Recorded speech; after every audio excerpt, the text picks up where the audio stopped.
97 bikers stormed hospital to protect a girl from her stepfather. What they did shocked everyone. No one in Willow Ridge, a quiet town in Arizona, expected trouble that morning. The sun was rising softly, shops were opening, and people were starting another normal day. But inside the town hospital, something was terribly wrong. A young girl named Maya, only 14, had been rushed in during the night. Her hand was shaking, her face was pale, and the nurses said she kept whispering the same name over and over, her stepfather, Roy. Most people thought Roy was a friendly man who fixed cars and smiled at everyone.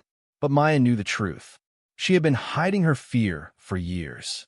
Last night, she finally ran away after something pushed her past her breaking point. She didn't care where she ended up. She just needed safety. A truck driver found her on the side of the road, crying and covered in dust, and brought her straight to the hospital. When the doctors checked Maya, they realized she wasn't only scared, she was in danger. Roy had already called the hospital 3 times, asking if a girl had been brought in. His voice sounded angry, demanding. The staff felt uneasy. They locked Maya's room and told security to stay alert, but everyone knew the hospital didn't have strong protection. One man like Roy could walk in and cause trouble. What no one knew was that Maya had one small friend the whole town had forgotten about, Daniel, a young man who lived 2 houses away from her. He used to babysit her when she was little. He always saw how Maya kept her head low around Roy, how she never smiled when Roy was near. Daniel had moved to another city years ago, but when he got a message from a mutual friend saying Maya was hurt and hiding in the hospital, something inside him snapped. Daniel wasn't alone anymore. He rode with a motorcycle group called Iron Faith, a group known for loyalty and protecting those who couldn't protect themselves. When Daniel told them about Maya, they didn't ask many questions. They only asked where she was. An hour later, the quiet town of Willow Ridge shook as 97 bikes rolled in together. Engines roared so loud that people stepped outside their homes in shock. Cars pulled over. Birds scattered from trees. It looked like an army had arrived. The hospital staff froze as the long line of bikers parked outside the main entrance. They weren't there to make trouble. They were there for Maya. Every rider stood tall, wearing leather jackets patched with symbols of unity and protection. Daniel walked in front of them with a heavy, worried look on his face. Inside the hospital, Maya sat on her bed with a blanket pulled close to her chest. She didn't know the storm that was gathering outside for her. She didn't know that nearly 100 strangers were about to do something no one ever expected. But the real shock was still minutes away. The hospital lobby fell silent when Daniel stepped inside. His boots echoed on the floor, and the nurses stared, unsure whether to be afraid or relieved. Daniel spoke calmly, telling them he was here for Maya, that she was like a little sister to him, and she wasn't safe. His voice was steady, but inside he felt a mix of anger and worry that made his hand shake. The head nurse led him to Maya's room. She whispered that Roy kept calling, and they feared he might show up at any moment. Daniel thanked her and stepped inside. When Maya saw him, her eyes filled with tears. She hadn't seen him in years, but she remembered him as the only person who ever treated her like she mattered. She didn't speak at first.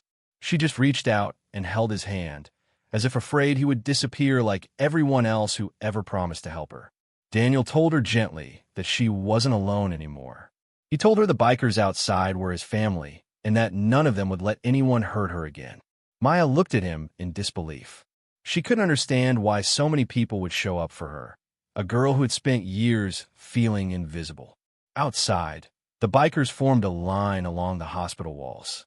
Some stood by the doors, others watched the parking lot, and a few walked around the building to make sure no one tried sneaking in. They were calm, but their eyes were sharp. Anyone passing by could feel the tension rising. Then, the moment everyone feared arrived. A dark blue pickup truck pulled into the lot faster than it should. The engine shut off, and the door slammed hard. Roy stepped out. His jaw was tight, and his fists were clenched like he was ready for a fight. He didn't notice the bikers at first. He marched toward the entrance, eyes full of anger. But before he reached the door, one of the bikers stepped in front of him, Bear, a tall, broad man with a beard streaked with gray. Roy tried to push past him, but Bear didn't move. The other bikers closed in behind him, forming a wall Roy couldn't break through. Roy shouted that Maya was his daughter. He demanded they let him in, but the bikers didn't shout back. They stayed calm, quiet, and steady. Roy tried to bluff, threaten, and yell, but nothing worked. The hospital staff peeked from inside, watching in shock as Roy's confidence slowly weakened. Inside her room, Maya heard the raised voices and tensed. Daniel placed his hand on her shoulder and told her she was safe, that no one outside was going to get past the people protecting her. But Roy wasn't ready to give up, and the bikers weren't leaving. Then something unexpected happened, something that made everyone take a step back and breathe differently. Roy lifted his chin and tried to force a smile, the kind of smile he used to fool neighbors and teachers. He told the bikers they had no right to stop him, that he was taking Maya home whether they liked it or not. But Bear didn't react. He stood firm, calm, and steady. The quiet around them made Roy's voice sound smaller than he expected. Then another biker stepped forward, Lena, one of the oldest members of the group. She wasn't loud or angry. She simply asked Roy one question in a clear voice that cut through the tension. If she's safe with you, why did she run away in the middle of the night? Roy froze for a moment. His mouth opened, but nothing came out. He looked around, noticing for the first time that nearly 100 people were watching him closely, not with fear, but with certainty. They had already made up their minds about him. They didn't control the story anymore. Roy tried to take a step closer. The bikers didn't touch him, but they moved in tighter. It was clear he wasn't getting in. He clenched his fists, angry and embarrassed. He turned back toward his truck, pacing like a man who didn't know what to do next. Inside, Maya heard footsteps outside her door again.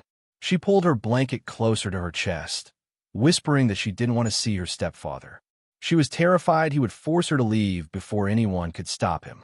Daniel sat beside her and spoke softly. He told her that what happened to her wasn't her fault, and she had people now who believed her. He explained that the bikers weren't there to scare her. They were there because someone should have protected her long before this day. For the first time in years, Maya felt something she almost didn't recognize: hope. She didn't know what tomorrow would look like, but she knew she wasn't facing it alone. Back outside, Roy picked up his phone and made a call. His voice was angry and rushed, and the bikers caught only pieces of his words. Something about coming back, something about no one stopping him. Bear narrowed his eyes. Daniel stepped into the hallway and called the group inside the hospital. He warned them Roy might not be alone next time. The bikers nodded, tightening their circle. But then the situation took a turn no one expected. A police cruiser turned into the lot, lights flashing, but siren off. Officer Ruiz stepped out slowly. He was young, but his sharp expression made it clear he wasn't here for small talk. The bikers had seen him before. He wasn't the kind of man who ignored trouble. He looked at Roy, then at the long line of bikers surrounding the hospital. Something wasn't right, and he could feel it. When he walked toward them, the crowd shifted. Everyone went quiet, and Maya's truth was just seconds away from coming out. Officer Ruiz stopped right in front of Roy, his eyes steady and unreadable. He asked what was going on. Roy quickly pointed at the bikers and tried to act like he was the victim. He said they were blocking him from seeing his daughter, and that they were making trouble for no reason. His voice shook a little, but he tried to hide it. Ruiz didn't respond right away. Instead, he turned to Bear and Lena and asked for their side. Bear spoke calmly. He explained that Maya had run away because she was scared of Roy, that the hospital staff confirmed she asked not to see him, and that she was under medical care. Ruiz listened closely. He didn't interrupt. He didn't accuse anyone. He was weighing every word. Then the head nurse stepped outside. Her hands were trembling, but she told the truth. She said Maya was afraid of Roy, that she begged them not to let him in, and that the hospital didn't feel safe with him demanding to know her room number. Roy tried to shout over her, but Ruiz raised his hand, asking him to stay quiet. Roy's face turned red. His excuses were falling apart faster than he could rebuild them. He claimed Maya was confused, that she didn't know what she was saying, that he deserved to take her home. But for the first time, the officer wasn't buying it. Ruiz called for backup on his radio. Roy's eyes widened. He tried to walk away, but two more officers were already pulling into the lot. The bikers didn't move. They didn't celebrate. They simply watched as the truth finally caught up to Roy. Inside, Maya sat with her knees pulled close. She heard the faint noise of more police cars outside and felt her chest tighten. She asked Daniel if she was in trouble for telling the truth. He shook his head and told her gently that she was brave, that she had done the hardest part already. Then Officer Ruiz entered the hospital, followed by a woman from Child Protection Services. They spoke softly, telling Maya they were there to help her. Maya's eyes filled with tears when they told her she didn't have to go back with Roy ever again. The weight she had been carrying for years finally began to lift. Outside, Roy's voice suddenly rose in anger.